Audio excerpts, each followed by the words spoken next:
aussi. Radio. Un Français dans le monde, le podcast. Je vais faire une chose que j'ai pas fait depuis les années 80. 3615 Bayard Monde. Ça t'a plu, ça, hein? J'ai adoré. Et en plus, la petite anecdote, c'est que à l'époque, bien sûr, tout le monde utilisait le Minitel et j'avais dit à mon mari, mais tu verras, le Minitel, c'est pour toujours. Ça durera. Et lui, bien sûr, américain, me disait, non, mais qu'est-ce que c'est que ce truc? Donc, mais c'est incroyable. Hein. Les Américains n'avaient pas le Minitel, hein? On était les seuls. Non, ça n'existait pas, oui. Donc, non, 3615, voilà, c'est ça. Mais c'était quand même, quelle machine, quoi, vraiment. De pouvoir, de mon petit village du Beaujolais, me connecter au journal de Chicago et tomber sur l'annonce qui me ferait venir donc aux US, c'était un grand moment. On va raconter tout ça. Bienvenue à Chloé. Chloé, tu es déléguée Bayard Monde, Chloé Mizuta. C'est comme ça, c'est ton nom de famille. Tu es déléguée Bayard.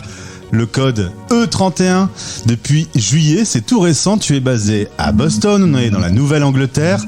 On va raconter un petit peu ton parcours. Tu es donc, comme tu l'as dit, d'origine de la région du Beaujolais, belge région, Villefranche-sur-Saône. Tu vas faire des études et un stage va t'amener à Chicago et là... L'amour. Et voilà, et oui, l'amour frappe à la porte. Je rencontre, donc j'étais en stage.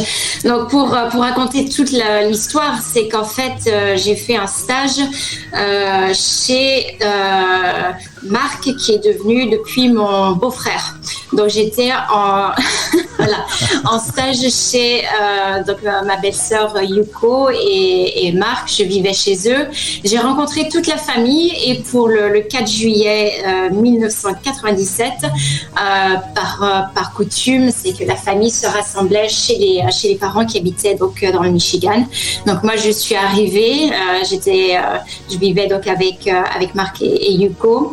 Et c'est là où j'ai rencontré donc mon mari, qui devait juste faire un petit tour l'après-midi pour dire bonjour à ses parents, check the box, et rentrer chez lui. Et en fait, il est resté 3 jours. Donc tout le monde a commencé un petit peu à se poser des questions, à se dire est-ce que c'est pas la petite Française qui a fait changer les choses. Alors j'ai demandé justement, tu as un petit accent américain, les auditeurs l'entendent. J'ai demandé quel était le prénom de ton mari. Alors là, j'ai pas été déçu, hein. Là, c'est ça. C'est donc Naoto. Naoto. Mon mari est américain d'origine japonaise. Très bien. Il y a l'amour et une passion également pour l'Amérique. Tu rentres en France, mais tu dis à tes parents, ça va pas durer longtemps cette histoire, je veux repartir. Ils te disent, d'accord, mais il faut que tu aies ton visa. Là, tu as 10 francs en poche. Décidément, on fait un voyage dans le passé. Tu vas à Paris et tu obtiens un visa étudiant avec tes 10 francs. Et puis, tu vas sur ce 3615 Chicago Tribune pour trouver un job. Raconte-moi comment tu as trouvé ça. Oui, tout à fait. C'est vraiment au hasard et puis un petit peu au culot. De chez moi, j'avais donc trouvé des annonces. Donc, j'avais envoyé mon CV. Donc, j'avais mon mari qui me coachait, bien sûr, parce que le CV américain n'a pas du tout le même format que le CV français. Il m'avait dit, rajoute 2-3 trucs, vas-y, allez, lance-toi. Et donc, j'avais appelé après plusieurs entreprises que j'avais contactées et Saint-Gobain était revenu vers moi en me disant, ok, nous, on fait une escale à Lyon. Donc, on se rencontre, si tu veux, à Satolas, à l'aéroport.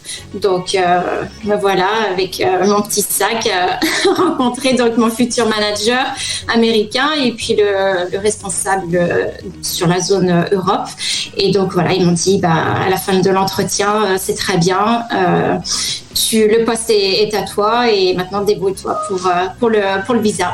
Tu as à peine 20 ans, ça va aller très vite. En août 98, tu arrives aux USA, tu te fiancies en décembre et en août 99, tu es marié. C'est allé vite, hein. Ça a été très très vite. Quand j'ai annoncé à mes parents que j'étais fiancée, ils ne m'ont pas cru en fait. C'est passé comme ça, ça n'a pas du tout d'impact. Et c'était avant de rentrer aux US, je leur dis mais c'est vrai, je suis fiancée et on se marie cet été. Et chez vous en plus, du coup, c'était dans le Beaujolais. Voilà, c'est ça. Et en plus, chez nous dans le Beaujolais. Donc c'est vrai que mes parents, maintenant je me dis, moi je suis parent et je me dis que franchement, tu vas voir tes filles. Tes filles, elles vont te faire la même chose, tu vas voir. C'est ça, exactement. Tu réunis donc la famille japonaise, américaine, tout ça en France dans le Beaujolais. Et là, tu me dis, c'est une super journée, vous en parlez encore. La fête d'un mariage aux USA, c'est pas du tout pareil. À 23h, par exemple, le DJ dit merci, bonne soirée, retour à la maison. Voilà, c'est ça. Ça commence. Donc, les mariages aux États-Unis, c'est bien sûr, comme beaucoup de choses, c'est du business. Ça commence en fin d'après-midi et c'est tellement cher que finalement, ça se finit très tôt. Vers 22h, 23h, généralement, les mariages sont finis. Donc là, nous, on a fait la fête jusqu'à 6h du matin, bien sûr. Et pour les Américains, on avait la famille donc japonaise, c'était quelque chose de jamais vu, jamais vécu. Donc c'est resté vraiment comme un événement mémorable pour beaucoup. On a des souvenirs aussi d'amis américains, donc on était tous des petits jeunes. Ils avaient trouvé la réserve de bouteilles de vin, donc. D'accord, il n'y a pas que les vendanges qui étaient tardives. C'est ça. Ils traversaient la salle avec des bouteilles sous les chemises. Donc, c'est resté mes parents aussi, mais c'est pareil, c'est des anecdotes, on en parle souvent. C'est vraiment l'image un petit peu. On a des Américains à boire, à faire la fête. Donc, tout le monde, vraiment, on en a tous profité et c'est d'excellents souvenirs. 3 filles vont arriver, tu vas un petit peu arrêter ton boulot chez Gobain. Ta passion pour la langue française, elle va être forte. Très forte, très forte, oui. Puisqu'en fait, jusqu'à l'arrivée de mes enfants, j'ai été complètement immersée dans le monde, dans un monde anglophone. Je n'avais pas d'amis françaises ou français à l'époque.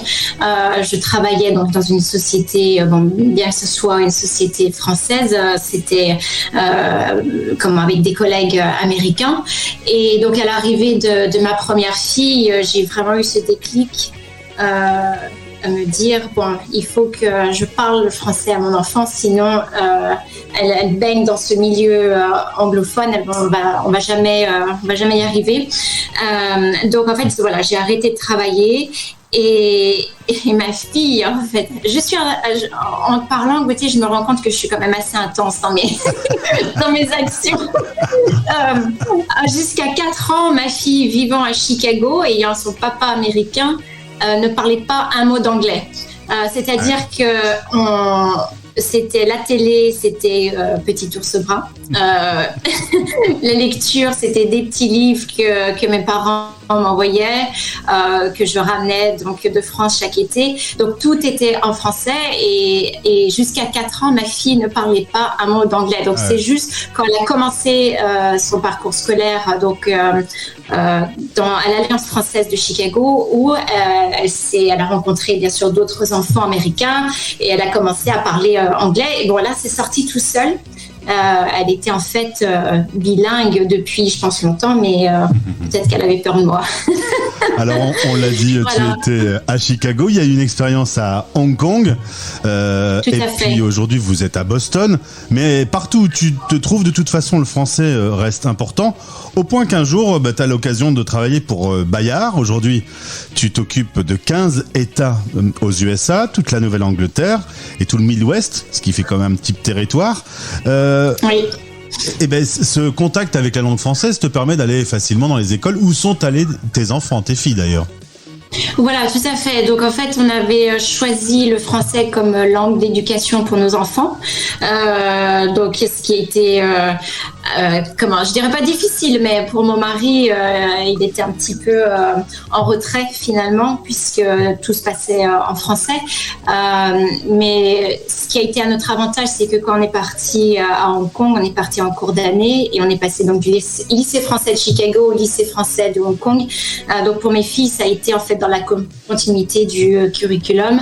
Il n'y avait pas de changement dans les cours et ça a été vraiment facile en fait pour mes enfants. Et moi, je me suis toujours investie au sein des écoles. Donc c'est comme ça que j'ai toujours gardé aussi ce contact avec la langue française, donc au sein de la communauté française. La seule personne que je n'ai jamais réussi en fait à convertir au français, c'est mon mari. Il le comprend, mais ne le parle pas. Mais donc, dans toutes mes activités, que ce soit du bénévolat, maintenant je suis également donc prof de sport, enfin de pilates, c'est toujours en français. Donc j'ai vraiment cette attache avec la langue, la culture. Je fais partie de Boston Accueil. Voilà, je suis vraiment une ambassadrice en fait de la France et de sa langue. Et du coup, ambassadrice également des différents ouvrages, des différents magazines de Bayard. L'occasion d'aller les présenter dans les écoles, dans des événements. Je pense que à Chicago, il y a un événement en novembre. Qu'est-ce que vous allez faire, un truc autour de la France? Alors à Chicago, il y a un gros événement. C'est le marché français, le French Market.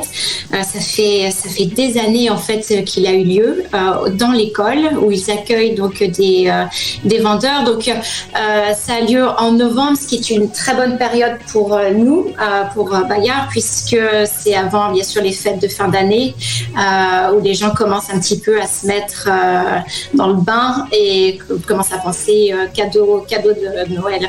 Donc je pense que ça sera un événement, j'espère du moins, qui sera un bel événement, un bon événement. Voilà. Donc on fait partie déjà le lycée de Chicago est déjà abonné en fait chez Bayard et là c'est vraiment une prise de contact avec la communauté francophone sur la région. En juillet, tu as eu l'occasion de rencontrer tes autres camarades délégués de Bayard Monde. Un petit mot sur ton petit accent. J'ai trouvé au début de notre rencontre, tu avais un petit accent américain. Tu dis, le problème, c'est que pour un Américain, j'ai un accent français et pour les Français, j'ai un accent américain. Zut. Zut, oui, non mais ça va être comme ça maintenant. J'ai un pied en fait dans les deux pays. Donc je suis américaine depuis le mois de mai. Il m'a fallu plus de 20 ans pour me décider, mais j'ai franchi le pas. Et c'est vrai en fait, ce qui s'est passé, c'est qu'il y a eu un déclic après le Covid. Je ne suis pas rentrée en France pendant 2 ans et quand je suis rentrée, donc c'était l'année dernière, pour la première fois en 2 ans, je me suis sentie comme une touriste en fait dans mon pays. Il y a vraiment eu ce déclic en moi où même si je m'accroche à la langue autant que je peux, je sens que maintenant je suis plus en fait américaine que française. Mais je ne serai jamais 100% américaine et je me détache au fur et à mesure des années. Je me détache un petit peu de la culture française. D'où l'importance, c'est pour ça que quand j'ai eu l'opportunité là, de pouvoir travailler avec Bayard, je me suis dit c'est une super occasion, une très belle opportunité pour moi de rester en contact avec la langue et la culture. Toutes ces expériences et aucune prévue à Tokyo ou au Japon globalement? Non, j'ai essayé pendant plusieurs années et mon mari en fait n'a jamais voulu aller habiter au Japon. Il m'a dit que le rythme de vie c'est trop intense. On est assez attachés pour avoir notre dîner tous ensemble le soir et il nous disait que ça serait pas possible au Japon. Donc on y a été régulièrement, surtout quand on était à Hong Kong. On a de la famille mais là pour l'instant non, c'est pas, peut-être plus tard, on ne sait jamais. J'aimerais beaucoup. Merci Chloé Mizuta, déléguée Bayard E31 sur la zone Nouvelle-Angleterre, Midwest des États-Unis. Au plaisir de te retrouver. Et puis là, les développeurs sont en train de terminer le 3615 Stéréo Chic. Quand c'est ouvert, je t'annonce. Tu me l'as dit, je suis une pro. Oui, je connais. Merci beaucoup Gauthier de m'avoir reçu. C'était un plaisir de discuter avec toi. Merci. À midi en direct, en rediff à minuit Paris Time et en replay, vous écoutez Les Français parlent au français en partenariat avec Bayard Monde. Vous allez adorer être abonné à un de nos magazines Bayard, où que vous soyez.